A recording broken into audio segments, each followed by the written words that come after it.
그러면 이제 엄마표 수학을 좀 진행을 할 때 학년별로 좀 이거 부분은 아이들이 알아야 된다 이런 포인트들이 있을까요?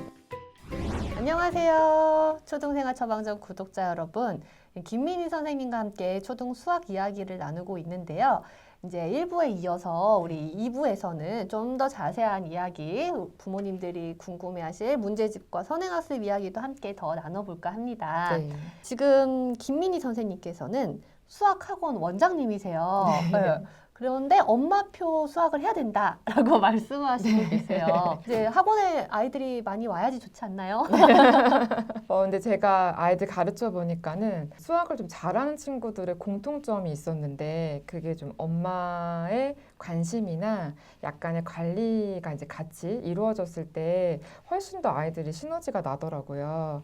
그래서 너무 일찍부터 학원에 꼭 이렇게 전적으로 맡긴다고 해서 아이들이 잘하는 것도 사실 아니기도 하고 그래서 어머님들이 조금 더 정확하게 수학을 지도하는 방법을 같이 알고 계시면 필요한 시기에는 엄마의 도움을 더 많이 주고 나중에 진짜 조금 더 고학년이 올라가서 학원에 보냈을 때는 학원과 엄마의 어떤 적절한 시너지가 날 수 있게 하는데 도움이 될 것 같아서 네, 엄마표에 대해서 중요하다라고 강조를 드리고 있어요.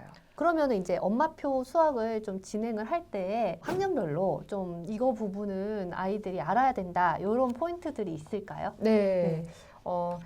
크게 이제 흐름을 좀 잡아놓으시고 그거를 뭐 유아나 초등 저 때 미리미리 이렇게 연습을 노출을 해주시면 좋을 것 같은데요. 뭐 예를 들어서 1학년 때는 이제 입체 도형이나 아니면 이제 연산, 덧셈 구구나 뺄셈 구구 이런 부분들이 좀 중요하고요. 2학년 때는 이제 길이나 시간 이런 것들을 좀 자세하게 배우게 돼요. 그래서 단위 길이라고 하는 용어가 좀 어머님들한테 약간 낯설 수도 있는데 똑같은 물건을 정해서 그걸 이렇게 다른 물건들을 재는 거거든요. 이런 것도 충분히 우리가 활동을 통해서 아이들하고 좀 경험을 해볼 수 있는 것 같고 시간도 아이들 시간 개념이 되게 빠르게 형성되지 않더라고요. 그래서 일찍 이렇게 시간 읽는 거라든지 그다음에 뭐 1시간 단위 이런 의미들을 좀 노출해주면 좋고요. 3학년 때는 이제 아무래도 분수가 가장 중요해요. 1학기, 2학기에 걸쳐서 분수가 나오기 때문에 분수를 늦게 하지 마시고 이제 1학년 때도 우리가 피자나 뭐 과자 같은 거 나눠 먹을 때도 엄마랑 너랑 나랑 이렇게 몇 개가 있는데 얼만큼 나눠 먹을까 이런 식의 접근으로 분수 개념을 자연스럽게 노출을 해주시면 좋을 것 같고요. 4학년 때는 편면도형 단원들을 좀 집중적으로 배우게 되거든요. 그래서 편면도형에 관한 그 용어나 이런 것들을 좀 책을 통해서도 많이 접해볼 수 있게 해주시면 좋아요. 그리고 이제 5학년 때는 이제 이분모, 사칙, 연산과 그 다음에 편면도형의 둘레와 넓이 이런 부분들이 좀 포인트 되는 단원이라고 할 수 있고요. 6학년 때는 그 비와 비율이나 비례식 이런 부분이 6학년 때만 배우고 이제 중학교 때 나오지 않는 단원이에요. 근데 이게 실제로 중등 이상을 가도 많이 사용되는 개념이니까 그런 부분들을 좀 잘 체크를 하셔서 이런 부분이 중점이 되니까 미리 이렇게 예습이나 자연스러운 노출을 해줘야겠다 이런 계획을 세워보시면 좋을 것 같아요. 네. 네, 그 다음에 이제 제가 꼭 미니쌤을 뵙고 싶었던 게 이제 엄마들의 항상 가장 큰 고민이자 그런 게 문제집 있잖아요. 이제 좀 시간 관계상 다 알려주실 수는 없지만 좀 부모님들이 문제집을 고를 때 문제집이 이런 것들이 있어서 어떻게 골라야 되겠다 좀 이런 거를 아셨으면 좋겠거든요. 네. 그래서 문제집에 대해서 좀 설명해 주실 수 있을까요? 네, 일단 수학 문제집을 고르러 가시면 크게 3개로 분류해서 보실 수가 있어요. 그래서 연산, 사고력, 교과 이렇게 3가지 카테고리를 먼저 생각을 하시면 좋을 것 같고요. 그 중에서도 이제 매 학기마다 이제 가장 많이 물어보시는 게 이제 교과인데요. 교과를 이제 저는 일단 5개의 단계로 이제 구분을 했어요. 일단 첫 번째는 이제 좀 쉽게 기본적인 원리를 배울 수 있는 단계를 1단계라고 했고요. 그것보다 조금 더 응용이랑 기초랑 약간 섞여 있는 정도를 2단계 정도 보고요. 3단계가 응용, 4단계, 5단계가 심한데 이제 좀 더 제일 어려운 심화를 이제 5단계로 이렇게 분류를 해볼 수가 있어요. 그래서 대체적으로 문제집이 뭐 다 똑같은 기본이거나 다 똑같은 응용이 이렇게 보지 마시고 조금 더 세분화해서 보시면서 아이들한테 문제집을 이제 선택할 수 있게끔 유도하시면 좋고요. 그때는 이제 문제집을 결정할 때 아이가 이제 충분히 이렇게 진행이 수월하게 돼야 되니까 정답률을 너무 높게 잡지 않고 문제집 선택을 할 수 있으시면 좋을 것 같아요. 그러면 이제 1단계, 2단계, 3단계, 4단계, 5단계에서 가장 좀 대표적인 거 문제집 이름을 알려주셨으면 좋겠어요. 그러니까 시중에 나온 것 중에서 가장 좀 기초적이다, 쉽다고 여겨졌던 문제집은 어떤 문제집이세요? 네, 뭐 1단계에서는 뭐 교과서 개념 잡기, 그리고 뭐 2단계에서는 디딤돌 기본, 디딤돌 네, 기본, 뭐 3단계는 해결의 법칙 응용, 해결의 법칙 네, 응용, 4단계는 디딤돌 최상위 S, 네. 5단계는 뭐 해법 최고 수준, 아니면 점프왕 수학, 디딤돌 최상위 이런 것들을 이제 분류를 해볼 수 있을 것 같아요. 그러면은 이제 사고력 수학에서도 부모님들이 관심을 많이 가지시는데 사고력 문제집 시중에 나온 것들 네. 좀 알려주실 수 있을까요? 네, 사고력은 크게 두 개로 이렇게 난이도를 좀 나눌 수 있는데요.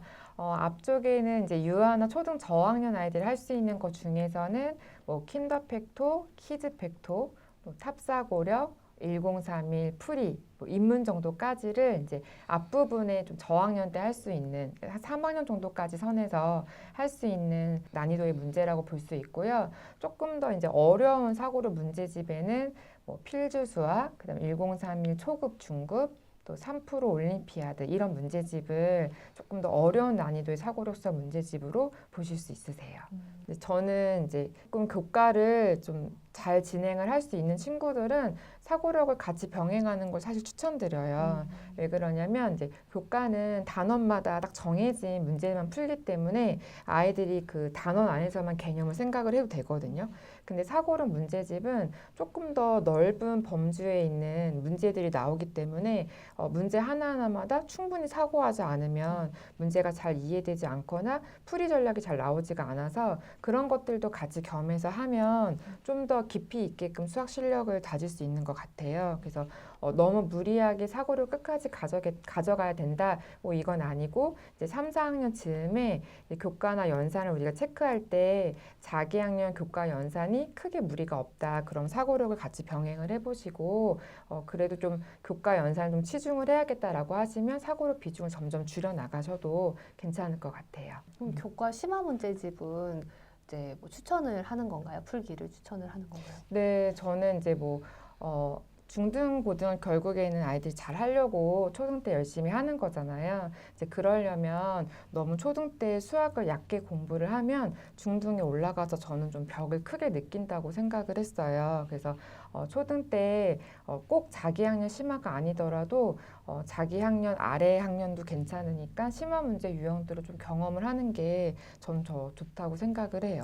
교과 기본을 따라가는 걸 상황을 보시면서 심화를 넣어주시면 좋을 것 같아요. 심화 수학이 꼭 자기 학년 수학이 아니라 그 전학년, 그 네. 전학년의 심화 수학인데 전학년인데도 심화 수학은 또 어렵잖아요. 그렇죠. 그거라도 경험을 하면은 또 어려운 문제를 풀어보는 경험을 할 수 있다라고 네. 말씀해 주셨어요. 그러면 수학이 이제 문제집을 아까 많이 풀 필요는 없다라고 말씀을 하셨거든요. 근데 지금 네. 들어보니까 약간 많이 풀어야 될 것만 같은데, 네, 어떤 기준으로 어떻게 풀어야 될까요? 네.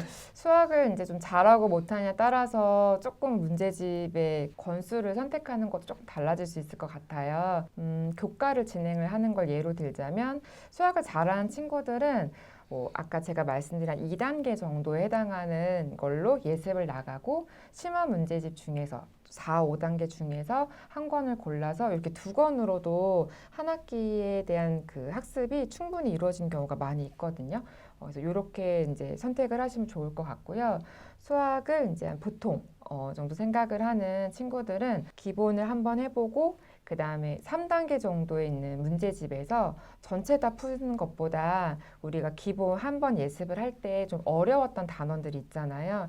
그런 단원들만 좀 골라서 진행을 해보시고 그리고 나서 이제 심화를 이제 선택을 하실 수 있고요.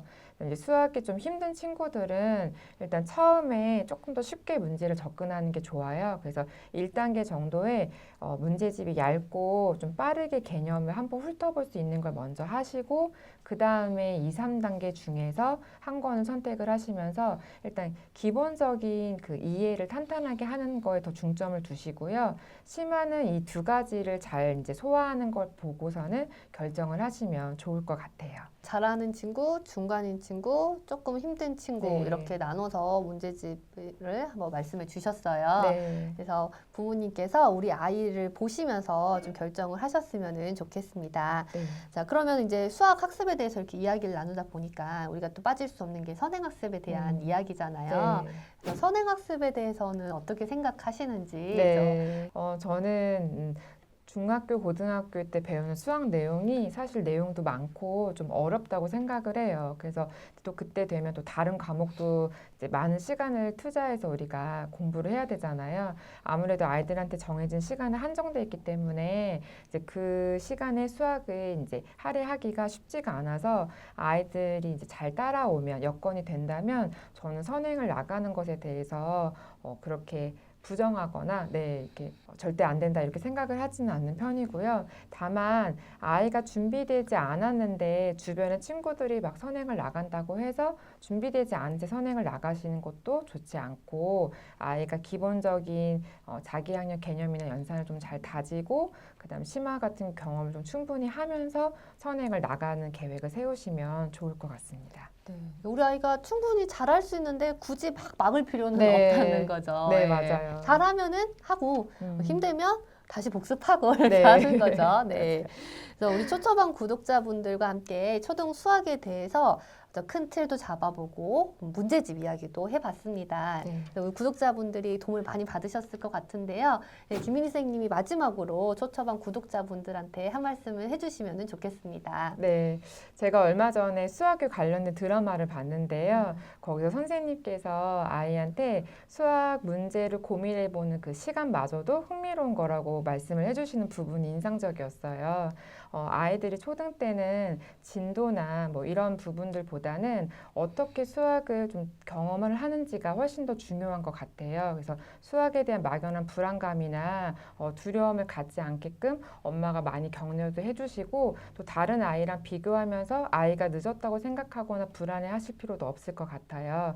오히려 초등 때는 이제 긍정적으로 해볼 수 있다는 그런 동기부여만 잘 이루어져도 중학교, 고등학교 가서 수학을 잘 해나갈 수 있으니까 아이를 이렇게 믿어보시면 좋을 것 같고요.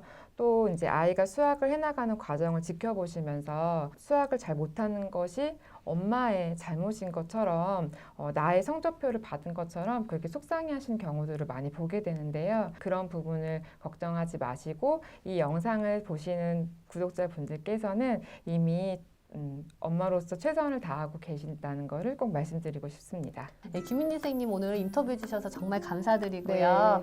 네, 또 우리 김민희 선생님이 하는 123 미니쌤 유튜브 채널도 이제 한번 놀러 가보시면 좋을 것 같아요.